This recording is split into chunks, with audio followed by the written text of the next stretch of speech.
Ce soir à l'émission, Transformation alimentaire, un savoir qui se développe au Collège Lionel Groulx.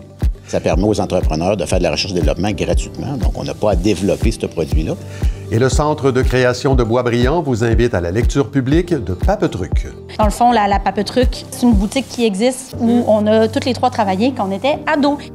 En entrevue, je reçois la nouvelle députée de Thérèse de Blainville, Madeleine Chenette.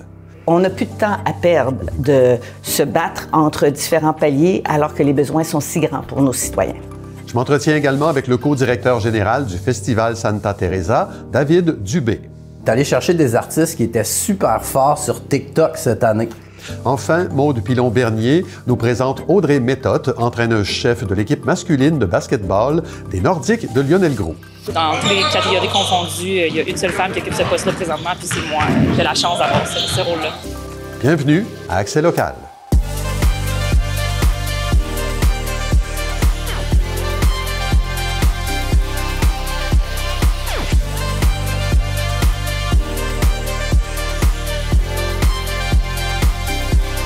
Mercredi 30 avril 2025, bon début de soirée, c'est Claude Desjardins en compagnie de Clara Maté-Jonet. Bonsoir Clara. Bonsoir Claude. Hier, Clara, les finissants du programme de sciences de la nature au Collège Lionel Groulx ont présenté leurs épreuves synthèse de programme. On parle de projets qui impliquent des entrepreneurs québécois. Oui, tout à fait. Donc, à chaque fin d'année scolaire, les finissants du programme doivent présenter un projet en transformation alimentaire dans le cadre du cours de l'enseignant Martin Lamoureux. Les étudiants sont donc chargés de développer un produit pour une entreprise québécoise. Luc Fortin est propriétaire du domaine Brune ou Blonde à Laval. C'est la 9e année qu'il collabore avec la classe de M. Lamoureux pour tester un nouveau produit. Pour lui, cette association est payante et très précieuse, étant le seul employé permanent dans son entreprise. Alors, on peut l'écouter. Pour faire de la recherche et développement, on n'a pas les ressources pour faire ça, puis on n'a pas le temps pour faire ça. Fait que le projet que Martin Lamoureux a fait avec le collège, c'est que ça permet aux entrepreneurs de faire de la recherche et développement gratuitement. Donc, on n'a pas à développer ce produit-là. Et les étudiants mettent quand même beaucoup d'efforts et de temps pour arriver avec des solutions, avec un produit transformable, utilisable. Justement, Clara, donnez-nous quelques exemples de produits qui sont développés par les étudiants cette année. Alors, une équipe d'étudiants a développé des sirops aux fruits pour l'entreprise La Buissonnière en Outaouais. Une autre a concocté une recette de sauce piquante pour la Cité agricole. Et d'autres jeunes ont travaillé sur un projet de Mr. Freeze protéiné pour l'entreprise Boosted Treats.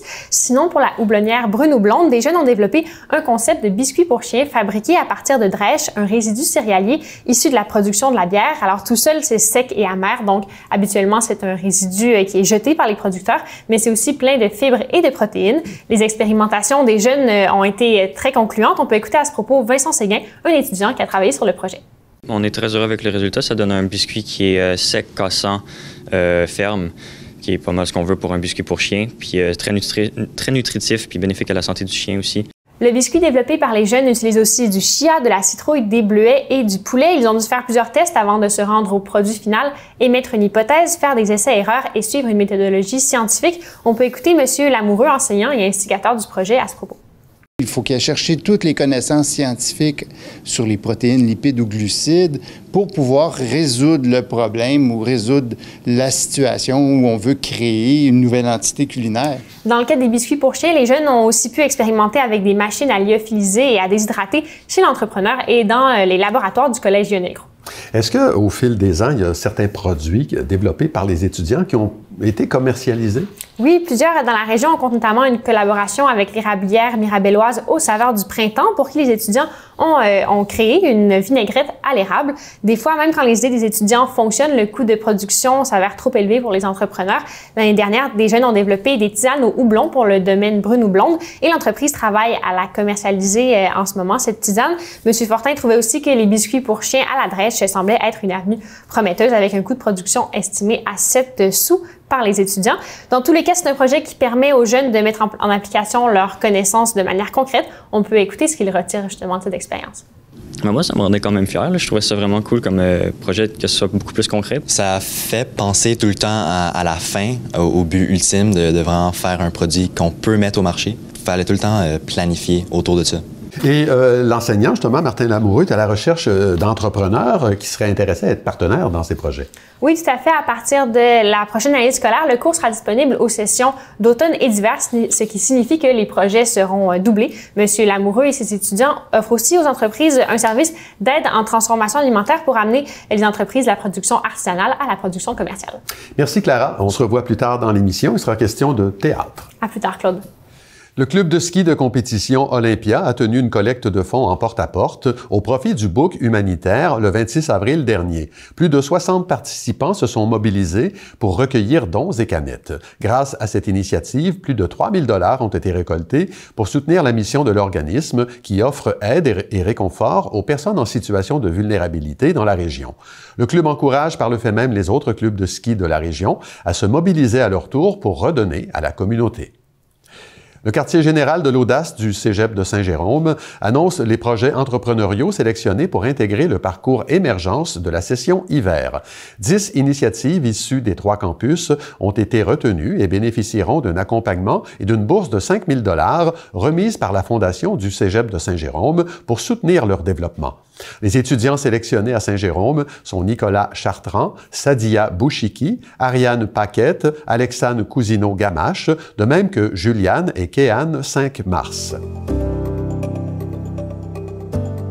Les électeurs de Thérèse de Blainville ont fait leur choix. C'est la candidate libérale Madeleine Chenette qui parlera désormais pour eux à titre de députée de cette circonscription à la Chambre des communes. C'est un plaisir de la recevoir. Madame Chenette, bonsoir. Bonsoir, M. Desjardins. D'abord, félicitations pour votre élection. Comment vous accueillez cette victoire? Avec grande joie. Quoi dire, quand nos électeurs nous donnent cette confiance-là, ça nous fait du bien. Oui. Cette campagne-là, Mme Chenette, elle a été très courte. Elle a surtout été marquée par les pressions tarifaires imposées par les États-Unis, les prétentions expansionnistes de Donald Trump aussi. Vous n'avez pas eu le gouvernement majoritaire que vous souhaitiez. Est-ce que le rapport de force du Canada s'en trouve amoindri? C'est clair que nous aurions fortement aimé avoir ce gouvernement majoritaire, mais on va toujours travailler en collaboration et en coalition avec les autres partis. Donc, on va s'assurer d'avoir ce rapport de force si important dans nos négociations avec les États-Unis, effectivement. Votre feuille de route d'experte en stratégie auprès d'entreprises, autant au national qu'à l'international, le fait que vous ayez été jusqu'à tout récemment ambassadrice du Canada à l'OCDE, tout ça nous dit que vous avez un fort penchant pour le consensus, la coopération. Vous dites en ce sens que les villes, le provincial, le fédéral devraient apprendre à danser ensemble. Vous savez comme moi que des fois, c'est plus facile à dire qu'à faire. Comment comptez-vous mener la danse, à tout le moins dans le comté ici? Alors, vous avez raison. J'ai toujours, tout au long de ma carrière, géré avec des parties prenantes pour faire avancer. Je vous dirais qu'à l'OCDE, pour ceux qui nous écoutent, c'est 38 membres et donc toute décision doit être consensuelle. Ouais. Alors, la négociation, l'influence, c'est quelque chose que j'ai encore plus raffiné, je dirais, dans les dernières années. Et pour y arriver, bien, la recette demeure quand même simple. La recette, c'est avant tout d'écouter dans ce cas-ci les citoyens, parce que tous les paliers sont au service des citoyens. Donc, c'est quoi les besoins? Deuxièmement, c'est de comprendre c'est quoi la contribution potentielle de chacune des parties prenantes face à l'enjeu qui est là, pour éviter de se marcher sur les pieds, mais d'avoir une approche complémentaire. Et la troisième, c'est toujours une capacité de négocier en sachant qu'est-ce qui sont les intérêts de chacun pour dire comment on arrive à faire avancer les choses. Parce que on n'a plus de temps à perdre de se battre entre différents paliers alors que les besoins sont si grands pour nos citoyens. Et cette feuille de route-là, évidemment, fait de vous un élément fort intéressant pour le premier ministre quand il va former son prochain cabinet. Avez-vous des ambitions ministérielles, Mme Chenette? Alors, merci de renforcer l'importance de mon profil, mais ça sera la prérogative du chef, bien entendu, et j'en serai honorée.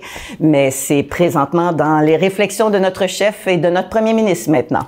Dans un des derniers messages de votre campagne, vous avez affirmé à peu près ceci, là, en regard de ce que vous êtes, que Thérèse de Blainville est une circonscription idéale. Qu'est-ce que vous vouliez dire par là? Moi, j'aime régler les problèmes, les gros, les petits et les plus complexes de ce monde. Alors, quand je dis idéal, c'est que c'est très diversifié, Thérèse de Blainville. On a de l'abondance, on a de la vulnérabilité, on a un écosystème d'entreprise, mais un écosystème d'entreprise qui est très diversifié aussi. Et donc, dans ce contexte-là, de regarder quels sont les enjeux les plus prioritaires et de travailler, comme vous disiez il y a quelques minutes, avec les parties prenantes, va être une source de stimulation de mon côté. Et sur une base personnelle, c'est clair que, bon, j'aime le sport, j'aime l'activité, je pense que c'est maintenant connu. Alors, on a vraiment un bel environnement à Thérèse de Blainville pour faire toutes ces activités-là. Et j'aime la culture. Alors, bien sûr, on a aussi ces éléments qui est très favorable dans notre circonscription. Toutes des choses qui vont me stimuler. C'est vrai que c'est un beau comté. C'est un superbe comté, et ce qui n'est pas nécessairement connu. Alors, on va continuer à faire la croissance dans le respect des citoyens. Normalement, on se met au boulot dès le lendemain de l'élection. Quel est le premier geste que vous avez posé ou que vous poserez qui vous permettra de dire « J'ai pas rêvé, je suis vraiment la députée de Thérèse de Blainville ». Oh là là, à vrai dire, je suis très opérationnelle. Il faut enlever les pancartes. Donc, c'est dans cette opération que nous sommes, vu qu'hier, il y a vraiment eu des orages, alors on poursuivra. Mais bien sûr, j'avais pris l'engagement de travailler sur le transport, et donc j'ai déjà des contacts pour poursuivre les conversations avec les maires et les responsables du transport dans notre région. Madeleine Chenette, députée de Thérèse de Blainville, je vous souhaite une belle entrée en politique et un bon mandat. Merci, M. Desjardins. Merci. L'organisme Abri Nord poursuit son programme de suivi de la qualité des cours d'eau du bassin versant de la rivière du Nord, et ce pour une 16e année consécutive. Depuis maintenant 15 ans, des tournées d'échantillonnage sont menées mensuellement, d'avril à novembre. Au total, 91 stations ont été suivies au fil des ans, réparties dans une vingtaine de sous-bassins de la rivière du Nord. Cette démarche fournit des données qui guident les décisions sur le terrain et sensibilise les municipalités et les associations de lacs. Le Centre intégré de santé et de services sociaux des Laurentides souligne la 51e édition de la Semaine de l'action bénévole qui se déroule jusqu'au 2 mai. Plus de 450 bénévoles offrent de leur temps dans les établissements du CIS des Laurentides. Leur engagement prend plusieurs formes, comme une présence auprès des résidents en centre d'hébergement, un accompagnement lors de sorties ou de rendez-vous médicaux, ou encore une tasse de café offerte dans une salle d'attente d'hôpital. Bonsoir, ici Charles Sitter. Bienvenue à Dincouverte. Ce soir, transportons-nous dans le monde fascinant du joual québécois.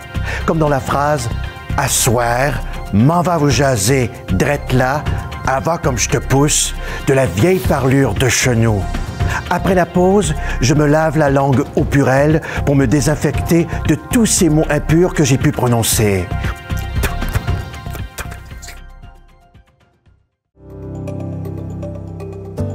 Audrey Méthode, c'est l'entraîneuse-chef des Nordiques du collège Lionel Groulx en basketball masculin. C'est la seule femme d'ailleurs qui occupe ce poste au collégial, tous sports confondus. Et Maude Pilon-Bernier nous a préparé ce qui suit. Tu as présentement une position spéciale. J'aimerais ça que tu nous expliques ton rôle ici, puis le fait que c'est exceptionnel, ta position au niveau du basketball. Oui, bien, en fait, présentement, je suis la seule entraîneur-chef au niveau collégial masculin. Donc, dans toutes les catégories confondues, il y a une seule femme qui occupe ce poste-là présentement, puis c'est moi qui ai la chance d'avoir ce rôle-là. J'ai commencé le basketball très, très jeune. Mes parents m'ont initié à ce sport-là. J'avais 1 an, 2 ans. J'étais déjà dans les gymnases, prête à jouer.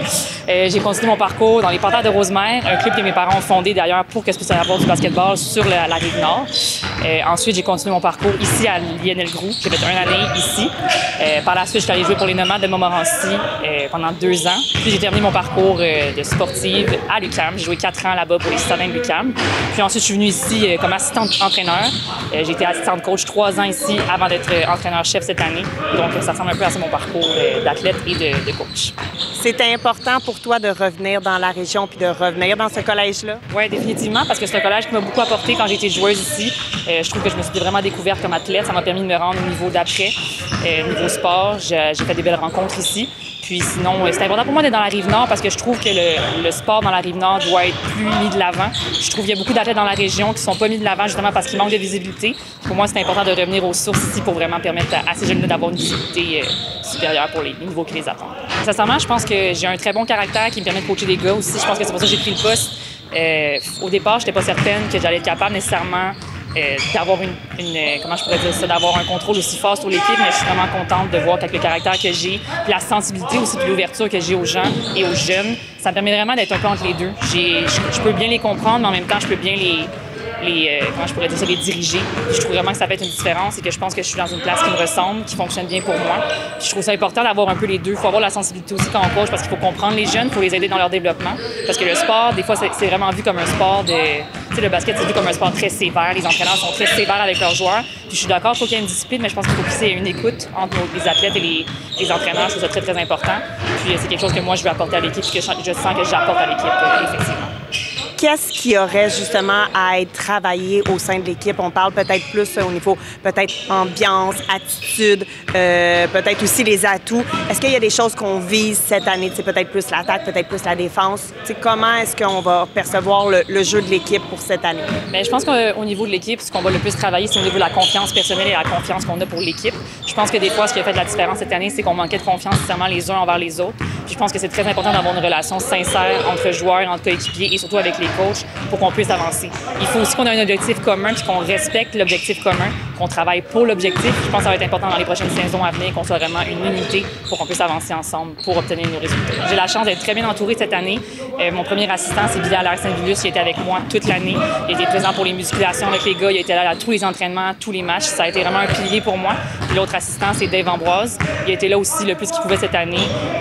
Je suis vraiment très, très chanceuse. J'ai tellement été bien accompagnée que je me dis, mon Dieu, ça a vraiment fait une équipe extraordinaire. Puis j'ai eu la chance aussi d'avoir comme mentor mon père cette année, donc Daniel Méthode, qui m'a accompagné un peu plus vers l'extérieur, un peu pour plus me mentorer à comment bien coacher, comment entraîner une équipe, parce que la différence entre entraîneur assistant et entraîneur-chef, elle est énorme. Les responsabilités ne sont pas du tout les mêmes. Puis je suis vraiment contente d'avoir eu ce support-là, de ce trio-là, pour me développer cette année comme entraîneur-chef, puis vraiment aller au bout de mes capacités et de ma confiance. On est sorti de ta zone de confort avec le poste d'entraîneuse-chef. Tu l'as dit, c'est très différent. C'est quoi justement que tu vas devoir travailler ou qui est différent des autres grades d'entraînement que tu as eu?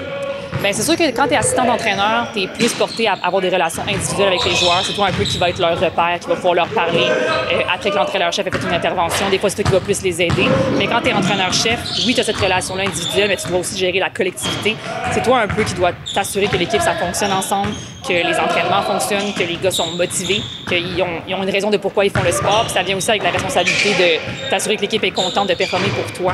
Tu sais, des fois, c'est difficile un peu de sentir que le feu est là. Fait que je pense que c'est quelque chose de très important, c'est de s'assurer que les jeunes sont prêts à travailler. Puis une chose que j'ai eue cette année, puis que j'ai senti aussi que l'équipe derrière moi était prête justement à faire ce sacrifice-là, puis j'ai senti une belle collaboration entre nous. Mais c'est très, très différent. Entraîneur-chef, c'est vraiment beaucoup de responsabilités. Je pense pas que c'est tout le monde qui se rend compte à quel point ça prend de l'énergie à donner. Tu sais, des fois, tu te fais écrire le soir, tu te fais envoyer des messages par tes joueurs. Il faut que tu t'assures de faire des suivis, il faut que tu te rappelles qu'est-ce que tu fais. Il faut vraiment que tu sois un peu partout en même temps, que tu te rappelles de tout, que tu oublies presque rien. Fait que, c'est vraiment, moi, je trouve que c'est une chance extraordinaire. Je trouve que c'est un poste pour moi qui fonctionne avec ce que je suis comme personne. Je trouve que ça met de l'avant mes valeurs comme personne. Fait que, c'est vraiment une chance que j'ai. Je suis vraiment reconnaissante de l'opportunité que j'ai à coacher ici à Liévin. Mais quelle femme, cette Audrey. Je suis certaine qu'elle va inspirer beaucoup de petites filles, de filles et de femmes à suivre son exemple. Sincèrement, Audrey, continue d'avancer et de foncer. Tu l'as. C'est du 9 au 11 mai que se tiendra la 9e édition du Festival Santa Teresa, le premier arrêt de l'été au calendrier des événements populaires dont la programmation puise toujours dans une offre abondante en musique alternative. Le co-directeur général du festival, David Dubé, est avec nous pour en parler. Monsieur Dubé, bonsoir. Bonsoir, bonsoir. Vous êtes aux commandes du festival, vous, depuis cette année. Vous avez hérité d'un événement qui jouit d'une excellente réputation, qui attire toujours des foules assez impressionnantes, pas assez, très impressionnantes. Quand on arrive, c'est rassurant ou ça donne une certaine pression de faire aussi bien que la fois d'avant? Non, c'est rassurant. J'ai pas vraiment de pression. Quand j'embarque dans des trucs, c'est parce que je sais que je vais être capable de livrer la marchandise. Puis l'équipe est tellement formidable aussi que déjà là, ça rassure énormément. Je serais pas embarqué dans cette aventure-là si ça avait pas été de l'équipe qui est là vraiment excellente, déjà en place depuis extrêmement longtemps. Donc, c'est la raison pour laquelle j'ai accepté là, de prendre le flambeau de M. Patrick Kearney qui était là avant moi. Vous misez encore et toujours sur l'aspect pittoresque là, du cadre banlieusard, là, avec votre mascotte, Teresa, qui est incarnée par la comédienne très sympathique, et ça marche tellement, Carmen Sylvestre. Ça paye encore, ça, M. Dubé, le fait d'éviter de se donner une allure urbaine qu'on n'a pas de toute façon? Ben écoute, c'est important, je crois, d'être unique. Puis ça, c'est ce qui va rendre aussi le festival unique, ce qui l'a rendu unique, qui continue de le rendre unique. Moi, je suis pour dire qu'on ne change pas une formule gagnante. Puis, je veux dire, Teresa, avec son charme, quand elle est sur le site, c'est la première année en tant qu'ODG, mais c'est pas ma première année en tant que festivalier pour le festival Santa Teresa. Fait que je vois la magie que Teresa apporte. Puis, on en a aussi beaucoup profité cette année au niveau du marketing web. On l'a vraiment utilisé pour bien montrer de quoi va avoir l'air le festival cette année. Je suis super content qu'elle ait encore accepté cette année-là. C'est une astuce qui a été très payante jusqu'à maintenant. Bon, en tête d'affiche cette année, bon, on voit les noms d'Adrienne Cassidy, Petit Béliveau, pardon, Freds, White Bee, Ariane Moffat. Il y en a plein d'autres qu'on peut pas nommer. L'affiche est pleine. Mais dites-moi ce que vous avez en tête quand vous élaborez la programmation du festival. Avec mon équipe de programmation, moi, c'est important pour moi d'avoir une programmation niche, que ce ne sera pas nécessairement des artistes que tu vas retrouver partout dans tous les festivals au Québec cette année. Il y en a qui font vraiment le tour des festivals, évidemment. Mais si on parle au samedi, la soirée de samedi, c'est une soirée, on est allé chercher des artistes qui étaient super forts sur TikTok cette année. Vraiment pour changer la donne. Puis, il y a des artistes qui sont là habituellement dans d'autres festivals, mais pas nécessairement en tête d'affiche. Je pense à Lou Adrienne Cassidy, qui était pas en tête d'affiche. Si je me trompe pas, c'est son premier festival qu'elle fait en tête d'affiche. C'est important pour nous aussi de donner la chance à la relève de pouvoir montrer ce qu'ils peuvent faire. Puis tout va bien parce que cette journée-là fonctionne extrêmement bien. Donc, puis vendredi, Petit Béliveau, la même chose. Il fait beaucoup de festivals, mais il n'est pas nécessairement la tête d'affiche. C'est une nouvelle artiste que moi j'adore beaucoup, qui vient du Nouveau-Brunswick. Donc c'est important là, de laisser la place à nos artistes québécois et canadiens.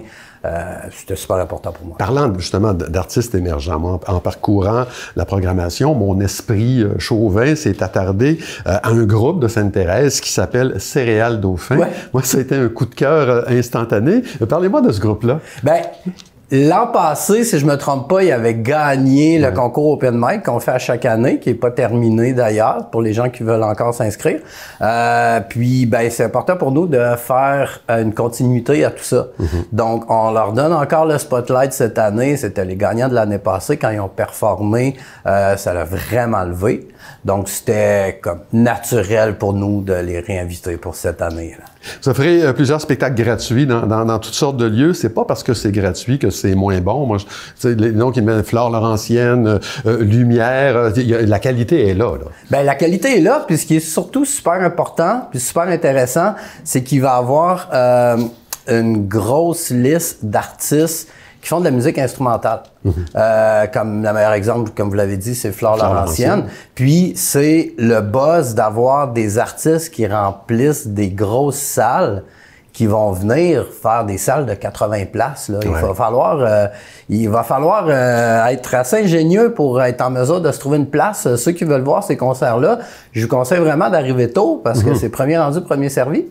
Donc, ça va être un beau challenge. Là, ça va être une fierté d'avoir sa place à ce spectacle-là. Je pense que ceux qui vont être en mesure d'assister à ce spectacle-là, ils vont pouvoir se péter les bretelles. Ben écoutez, en terminant, moi j'invite les gens à aller voir votre site web. La programmation est belle, elle est riche, abondante. Vous cherchez encore des bénévoles, ils peuvent s'inscrire. Toujours. Oui, alors ben David Dubé, co-directeur du Festival Santa Teresa, merci d'avoir été là, puis bon festival. Merci beaucoup. On est de retour avec Clara Maté-Jonet. Il y aura une lecture publique au Centre de création de Boisbriand vendredi prochain. Lecture d'une pièce qui s'appelle Papetruc. Vous avez rencontré les créatrices de ce projet. Oui, Claude, c'est un texte coécrit et joué par Anaëlle Boilly-Talbot, Romy Bouchard et Janie Fauché-Roy. Je suis donc allée faire un tour à Boisbriand pour voir à quoi ça ressemble, une résidence d'artistes, et pour assister au processus de la mise en lecture de la pièce. Alors, je vous laisse découvrir l'univers de Papetruc dans notre reportage de ce soir.